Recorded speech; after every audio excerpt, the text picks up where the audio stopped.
c'est 47 lignes à 2 villes et puis le Landron jusqu'à Cressier. Et que en France aussi, il y a un certain Vautron qui produit du vin. Celui-là, je ne le connais pas personnellement. Il est en Beaujolais. Hein? Il est en Beaujolais. On a vendu du Beaujolais, tu aurais pu nous le dire avant, on aurait pu faire connaissance. En Beaujolais, On y aurait vendu son vin du côté français, du côté Ce que vous ne savez peut-être pas, c'est que Jules Bautron-Cambly a demandé à l'époque à un archiviste d'établir un arbre de généalogie des Bautrons.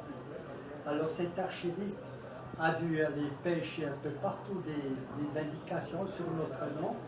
Et pour finir, eh bien, il a réussi à établir un arbre de généalogie. Et le premier Bautron qui figure s'appelait David Bautron, né en 1680. Qu'est-ce qu'il est vieux? 1680. On l'aurait compris, hein? Tu nous avais caché. Il est bien conservé. Il a été conservé dans le vin Bautron. Ah, il s'est mis en tonneau. Vous savez que de ce temps-là, on sait que les persécutions sévissaient en Ardèche et ailleurs. C'était la conséquence de la réforme promulguée au début du XVIe siècle. Donc c'était un Bautron peut-être qui s'était converti à la réforme et puis qui a assisté à l'exode qui s'est fait depuis le midi de la France en direction de la Suisse, de l'Allemagne jusqu'à Hollande. 1676.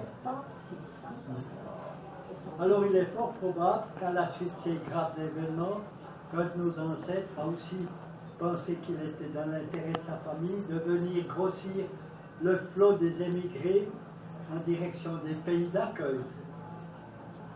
Par ailleurs, il faut aussi savoir que cet exode a causé un préjudice à la France, c'était très connu, car la plupart de ces futurs huguenots, c'était la société moyenne, et on a dit que la France avait été appauvrie à la suite de cet exode. C'est du La commerce. Suisse a été enrichie par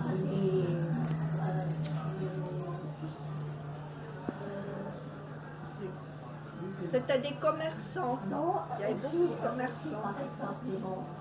Les montres, tout ça, c'est D'horloger, ça. avec beaucoup d'horlogers. Ah oui, Ouais, les ouais. huguenots. Ah oui. Ah, notre ancêtre, il a connu Louis XIV. Ah, Vous nous dites Voilà. c'est Ils sont installés dans le Jura. oui, C'est ça. exactement. Écoutez, puis, ce qui est bon à savoir, dans les temps actuels. en 1837 jusqu'à 40, au Jura, le Château, juste à Saint-Igné, il parlait le provençal. C'est un professeur qui a donné une conférence à Neuchâtel. C'est intéressant de savoir si Marie-Claire Pitet est au courant. Mais vous savez qu'en France, on sème des infos et puis ils poussent des fonctionnaires. Ça, c'est bien.